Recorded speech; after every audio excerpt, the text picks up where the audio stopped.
латукуби кормандони сафорати Тоҷикистон дар Москав барои дағалӣ. Ду корманди бахши қабули шаҳрвандони сафорати Тоҷикистон дар Москав мавриди латукуб қарор гирифтанд. Дар ин бора торномаи РЕН-ТВ хабар медиҳад. Ба навиштаи торнома, ҳодиса дар ҳудуди ин намояндагии дипломатӣ рух додааст. Сафорати Тоҷикистон дар Москав то кунун ин ҳодисаро расман шаҳр надодааст. аммо дар як тамоси кӯтоҳи телефонӣ масъулони сафорат ин хабарро ба таъйид карданд ва на рад карданд. вале як манбаи наздик ба доираҳои сафоратхонаи Тоҷикистон дар Русия ба Асия Плюс гуфт ки ин ду кормандро барои муносибати дағалона латукуб кардаанд. ба гуфтаи ин манбаъ, шахсони гумонбар дар ин кор зодагони вилояти Мухтори Кӯҳистони Бадахшони Тоҷикистон буданд ки далели ин корро дар вақти пурсиши мақомоти ҳифзи ҳуқуқ муносибати ғайриҳарифии масъулони қабули шаҳрвандони сафорат гуфтанд.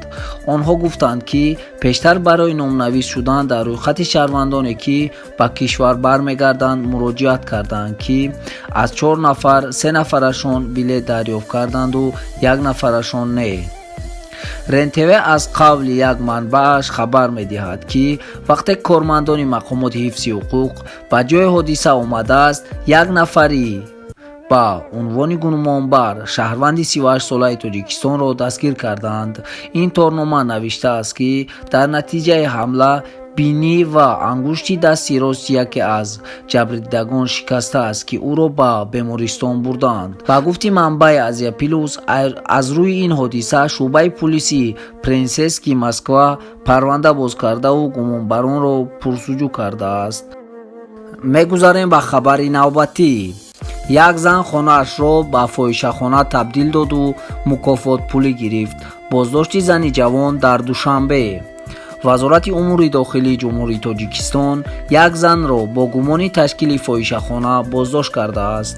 бинобар иттилои дафтари матбуотӣ, ин ниҳод боздоштшуда сокини 30 солаи пойтахт буда, зимни баргузории чорабиниҳои оперативии ҷустуҷӯӣ аз ҷониби кормандони милитсия дастгир шудааст. ба иттилои манбаъ, номбурда санаи 23 сентябри соли 2020 тахминан соатҳои 7 хонаи истиқоматиашро ба фоҳишахона табдил дода, барои алоқаи ҷинсӣ намудан шароит муҳайё намуда, ба ҷавони 24 ва зани 27 солаи сокинони пойтахт додааст. манбаъ мегӯяд боздоштшуда барои ин хидматаш аз онҳо ба маблағи 150 сомонӣ мукофотпулӣ гирифтааст. вуд мегӯяд аз рӯи ҳодисаи мазкур салом алейкум ба ҳама бародаро, салом ба кулли подписчикони канали Life TJ. дӯстони азиз, имрӯз баҳри шумо конкурси як бародарма пешкаш мекунам. конкурси беҳтарин ай. дар конкурсаш 104 приз ай. главни призош 4 мошин, 2 Mitsubishi Lancer, 2 дона Kia Ceed, 100 одами дига да бародаро 100 конверти 5000 рубла. касе ҳама да билети бисёр мегира, якта Kia Rio 2013 падарка. обши 10000 билети бародаро, нархи билет 1500 рубл. барои харидани билетҳои немҷа номерои WhatsApp, номерои карта меброя, сума партоен чекша да WhatsApp равон кунен, билет да шумо мерава. нофтанамонон бозӣ дар канали Умар TJ мегзара. бигдароен подписатсия кунен, айноми мо салом расонен. зинда бошен. шод идома дорад. ёдовар мешавем, қаблан кормандони вазорат ду сокини шаҳри Конибодом як зан ва як мардро бо чунин ҷурм боздошт карда буданд.